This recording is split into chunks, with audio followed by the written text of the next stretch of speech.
We're a family-owned business, and we employ approximately 50 to 60 people. Our business is aggregate production. We portable crush gravel, haul gravel. We have wash plants that do custom washing. We heard about the two 988 cat loaders through our salesperson from Ziegler.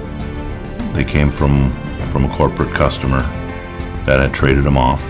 When this customer sold it, Scepaniak purchased it with about just over 16,000 hours on it.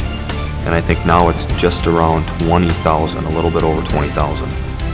From a cost standpoint, it's quite a bit cheaper to do the rebuild than to purchase a brand new one.